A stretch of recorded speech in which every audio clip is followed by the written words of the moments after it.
Yo, what is going on YouTube? I am Germ here, and in today's video, I wanted to talk a little bit about Team Liquid. I mean, again, we're looking at the super team in North America. This team is absolutely stacked, absolutely loaded. They are probably on paper the most talented team that the LCS has ever seen, and obviously that comes with pressure, sky high expectations, all these things. But I feel like as far as storylines, and especially what I've been talking about on this channel, they've flown under the radar a little bit because we've had so much craziness with TSM and Cloud9 and all these other different teams to talk about. But in today's video, I want to talk about a little bit of good news and some good signs overall that I'm seeing for Team Liquid, and some things that have me very, very excited for the future. So definitely drop a like if you guys do enjoy this video. I would appreciate that so much. Subscribe to stay up to date on all my latest content, and consider checking out the merch that we just dropped a couple weeks ago. It's going to be the first link in the description below. The Liquid shirt is one of the pieces that come in that line, so I would really appreciate if you guys check that out. But with that being said, let's get right into this. So there was really three things that I wanted to talk about the most in this video.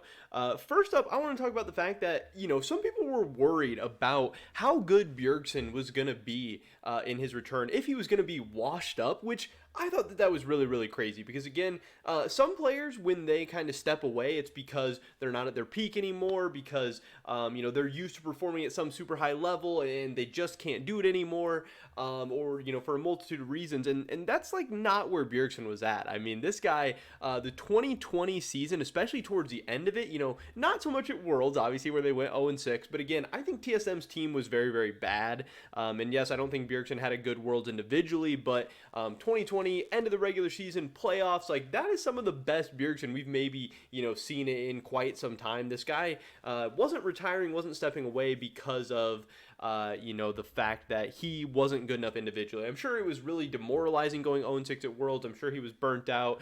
He's been playing professionally for so long. He's had so much pressure, stress, all that stuff. And maybe some of the desire and the drive and everything wasn't there. But he wasn't maybe at the top of his career.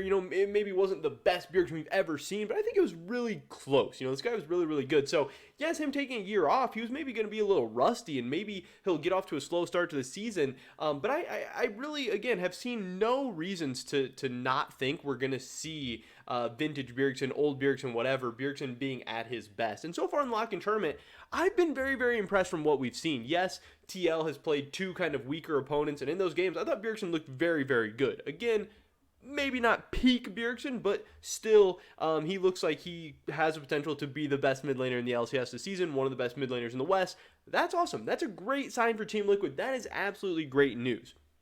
Yes, they did lose the game to Evil Geniuses, but in that game, am I saying like, oh, Bjergsen got outclassed by JoJo, or JoJo shit on Bjergsen, or Bjergsen looks so terrible, anything like that?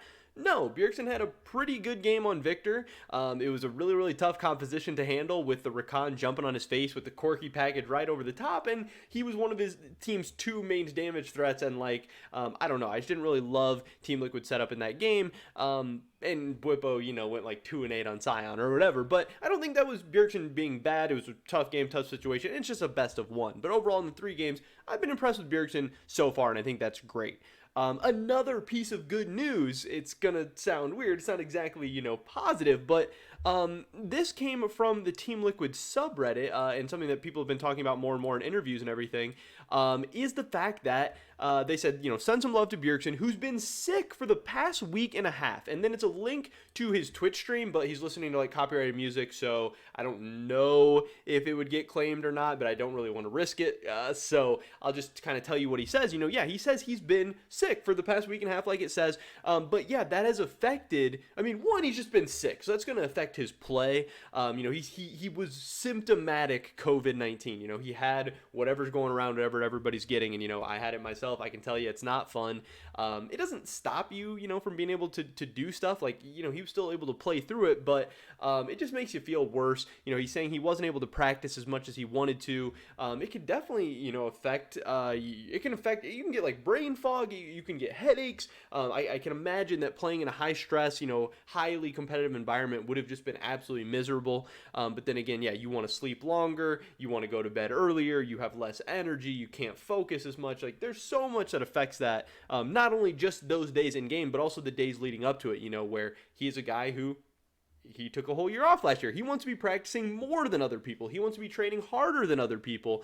And obviously having COVID at this time was not a great situation. So I think that's a great sign, actually, that Bjergsen has had COVID in the weeks leading up to the lock-in tournament, and he has still looked as good as we have seen him. Now, it has just been control mage meta. It hasn't been anything too crazy. He's not having to do anything too insane.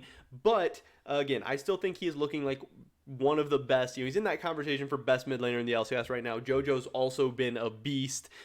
Fudge has been really, really good too. I know Abadage is going to be in that conversation, but he had a not great game, I think against like FlyQuest or whatever. But Bjergsen's up there. He's playing well. He's looking good. I think that's a great sign. I know he had this interview with the Game House as well, which you guys should definitely go check out. They're doing some awesome content over there on the Game House YouTube channel. But they have this interview with Bjergsen where he's saying that right now he believes he's at about 60% of his current power. They said, if 100% is the best Bjergsen we've ever seen, he thinks he's at 60% right now, and he thinks he's still ramping up. In this interview, he actually hits on the fact that, we talked about on this channel his Korean solo queue experience, where his win rates weren't that great, and some people were saying, oh, look, he sucks, he's washed up, this is going to be bad, and he's saying, hey, I didn't go to Korea to grind solo queue, to get rank 1, to have a 90% win rate, to cheese solo queue. I went to work on specific things, and I didn't care if I had good win rates. I wasn't trying necessarily just to win solo queue games, which is something I was saying as well, and I thought that was a great sign as well. So just so many good things here pointing in the direction of Bjergsen still being able to get better and better as the season goes on. And again, if the Bjergsen we're seeing right now is 60%, and I think he's the first or second best mid laner in the LCS that we've seen so far, then man, if this guy hits, 70, 80, 90% at some point in the spring split or some point in the summer split, which again, spring split doesn't matter, it's summer split that's going to matter, then this TL team could be very, very scary. The last good sign and good news that I want to talk about that I've seen in the game so far is a couple of bad plays that I take as a great sign. We had Bwipo inting as that Scion in the game against Evil Geniuses, and maybe it ended up losing him the game. Who knows? He was supposed to be their big front line for their damage dealers. He ended up not being very tanky, and he died a lot. And then we had the play of Han Sama, where I think it was in the last game, the third game, where he's 2v1 in the bot lane. He flashes to go aggressive onto Yuumi. Yuumi has heal still and ends up walking away, jumps in. Han Sama loses his flash and I think dies as well. And it was just a really, really bad play. He got heal baited by the Yuumi and ends up going down. And those are both, bad plays, bad situations overall, but I think those are great signs. I love the aggressiveness we are seeing from Bwipo. I love the aggressiveness we're seeing from Han Sama just 3 games into the season. I think that is an amazing sign. Team Liquid is a team historically known for their slow-paced, methodical play, taking that calculated Korean style, maybe even to another level, to a worse level, to a more boring level, to a less successful level, but to a slower, more methodical style. And I don't think that's what we're going to see with Team Liquid this year. Bjergsen's a guy who's historically been in that style as well before, but he's had splits. He's had years of playing a little bit faster. That 2016 TSM team, they were known for playing fast-paced and aggressive, and that's, the best version of Bjergsen in that team we've ever seen. Bwipo and Han Sama bring something new to the LCS. They bring something new to this Team Liquid team, and it's always a meme. People say, oh, we're going to play faster. Oh, we're going to play the LPL style. Oh, we're going to play more aggressive, and then they never do it. But I don't think Bwipo and Han Sama have it in their nature, have it in their blood. They're going, they're being aggressive to a fault. They're going too aggressive. They're going so aggressive that they're inting, that they're getting memed on, that they're looking like idiots. And I think that's a great sign because this Team Liquid team is so talented. And if they, are playing so aggressive, so fast-paced, 1, that's going to be fun and awesome to watch. But 2, I think that's how they're going to unlock their fullest potential. They're not going to, win MSI or win Worlds or make it to World Finals or whatever by scaling to 45 minutes and trying to win one big team fight. They're going to, put the pressure on people because they're talented enough to do that. This team has a world-class player at every single position when they have their full lineup. They are good enough to stick it to teams, to go, face-to-face with teams, to try and punch them in the mouth off the rip. And if they don't do that, then some team's going to be doing it to them. So I love how aggressive we are seeing Bwipo and Han Sama being. I hope that even though, they've had some failures and some moments that have maybe, not worked out just 3 games into the year, I hope that doesn't deter them. I hope we keep that up. I hope that keeps being a sign for Team Liquid. Because again, whatever happens for Team Liquid this year, if they fail miserably, if they end up being amazing, the best team the LCS has ever seen, I hope they fail being aggressive. I hope they fail going for it, trying to win rather than rolling over and dying, which has kind of been the MO of Team Liquid historically. And I love that this looks like a new page, a new chapter. And I think it's going to be fun to watch. I'm very, very excited. And again, I think there is so much good news for Team Liquid right now. So many things pointing in the right direction. Yes, they lost a game to Evil Geniuses, but it's just a lock-in tournament. It's just preseason. It doesn't matter that much. They could still bounce back in the best of fives. Who knows? But either way, they're on the right path, and I think things are looking really, really good. So if you're a Team Liquid fan, get excited. But that is pretty much it for this video today, guys. Definitely drop a like if you did enjoy it. I would appreciate that so much. Leave a comment down below. What are you thinking about Team Liquid right now? What are you thinking about Bjergsen, Buebo, Hansama, any of these guys? I'd love to hear your guys' thoughts and opinions. Subscribe, stay up to date on all my latest content. Hopefully catch you guys in the next one. But until then, peace.